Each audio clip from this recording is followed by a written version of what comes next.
Retour sur les moments forts de la finale du championnat du monde de motocross 2025. La 20e étape en Australie. Un retour après 24 ans d'absence. Le Grand Prix d'Australie présenté par Sizzler à Darwin dans le Northern Territory.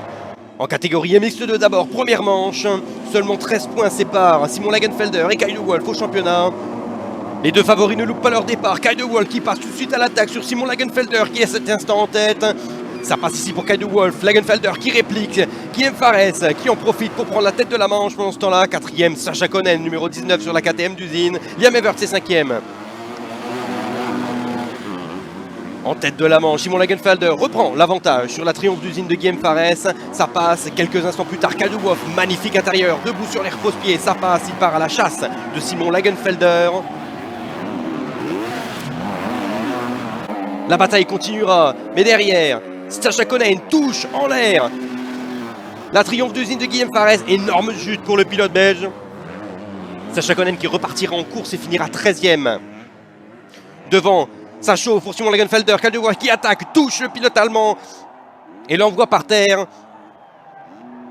Simon Lagenfelder qui repart malgré tout en seconde position. Kay de Wolf qui s'envole devant la victoire de manche. Seulement 10 points à cet instant séparent les deux favoris pour le titre mondial avant la deuxième manche et MX2. Derrière les deux favoris, Guillaume Fares arrache un top 3 de manche. Mathis Wallin signe une très belle 4e place devant Liam Everts qui complète le top 5.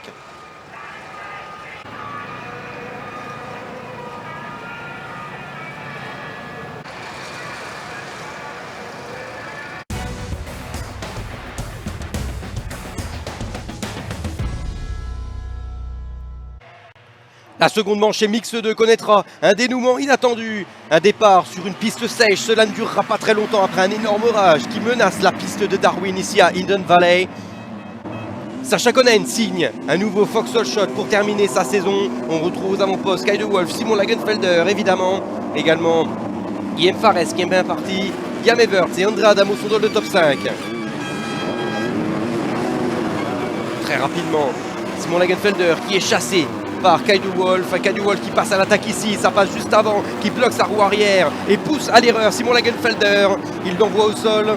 Simon Lagenfelder qui repart dans le top 10, puis fait une nouvelle erreur alors que la pluie fait décidément son apparition. Une pluie intense à Darwin qui va complètement détruire le circuit. Simon Lagenfelder qui en fait les frais. Une nouvelle erreur avec un nouveau pilote. Lagenfelder qui est à ce moment 13e et qui perd le titre de champion du monde. Kay de Wolf, potentiel champion du monde, qui pousse jusqu'au bout sa moto. Problème technique pour le numéro 1. Kay de Wolf qui tentera pendant un tour de pousser sa machine, donnera tout ce qu'il a. Ça ne suffira pas. Kay de Wolf va perdre un potentiel titre de champion du monde sur problème mécanique. Voici l'image de cette fin de championnat. Simon Lagenfelder, le champion du monde 2025 qui passe devant Kay de Wolf, le champion sortant, poussant sa machine. Un tour plus tard, drapeau rouge, suite à ces conditions météorologiques dantesques. Simon Lagenfelder passe la ligne d'arrivée et est le nouveau champion du monde MX2 2025. Lagenfelder qui devient le premier champion du monde de motocross depuis Ken Roczen en 2011. Avec les résultats pris juste avant ce drapeau rouge, Kay de Wolf est crédité de la victoire du Grand Prix devant Simon Lagenfelder et Valerio Lata qui montent sur le podium. Au classement du championnat du monde pour 9 petits points seulement, Lagenfelder devient champion du monde pour la première fois de sa carrière devant Kay de Wolf, vice-champion du monde, et Andrea Adamo complète le top 3 du championnat.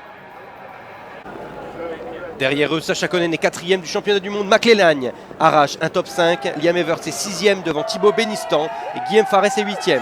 Complète le top 10 Valerio Lata et Mathis Wallin.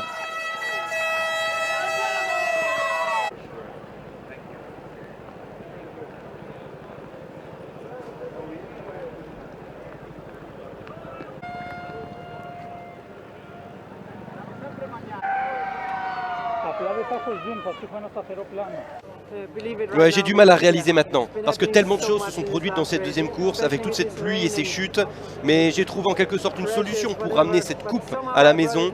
Ça a fonctionné, je suis vraiment super content.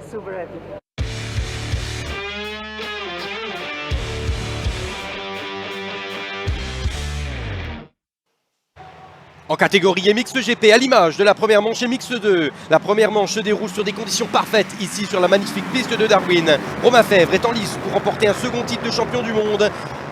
Il n'a besoin que d'une 16e place ou meilleure pour être titré dans cette première manche. Luukkonen qui part en tête à l'image de son samedi mémorable ici à Darwin après avoir dominé la manche qualificative. On retrouve en seconde position Jeffrey Herlings. Romain Fèvre était parti troisième, mais Tim Geiser tout de suite passe à l'attaque. À la fin du premier tour, Paul Jonas qui vient toucher Maxime Renault qui chute dans les vagues. Le pilote français ne repartira pas et abandonnera cette première manche chez Mix GP. Pendant ce temps, dans le top 10 pour la 9e place, Isaac Gifting sur la Yamaha JK Racing qui attaque le coéquipier de Romain Fèvre, Paul Jonas. Ça passe ici à l'intérieur. Romain Fèvre qui revient doucement sur Tim Geiser, sur Jeffrey Herlings. Il tentera d'attaquer les deux pilotes, ça ne passera finalement pas. Fèvre qui assure, il n'a besoin que de quelques points pour être titré. Pendant ce temps, derrière, Mattia Guadagnini qui se fait déborder par la Yamaha d'usine de Calvin Vlanderen. On se bat ici pour la 6e place. Luukkonen déroule et remporte cette première manche et Mix GP devant Jeffrey Herlings. Tim Geiser est 3e, mais c'est bien Romain Fèvre avec une 4e place qui devient le nouveau champion du monde et Mix GP, seconde couronne, une décennie après son année de rookie en 2015 et son premier titre. Romain Fèvre qui arrache le tout premier titre de champion du monde pour la Kawasaki 450 de la marque japonaise. La dernière fois que Kawasaki avait été titré dans une catégorie reine de motocross, c'était en 1998 en 250 avec Sébastien Tortelli.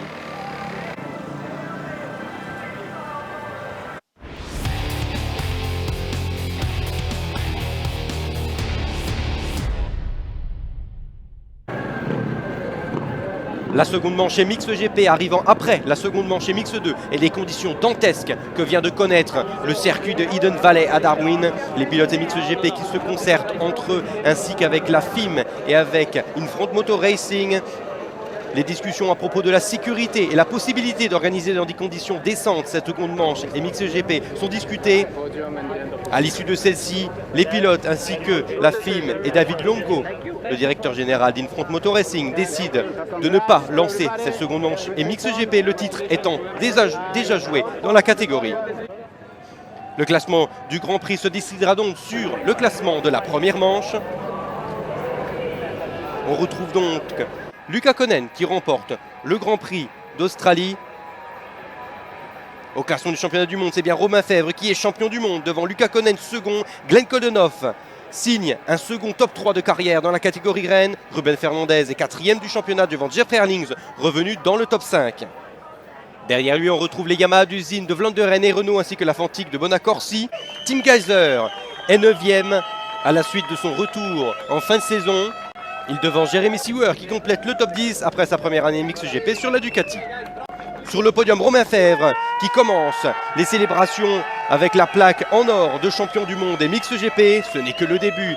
Il recevra ensuite la médaille dorée, synonyme de titre mondial.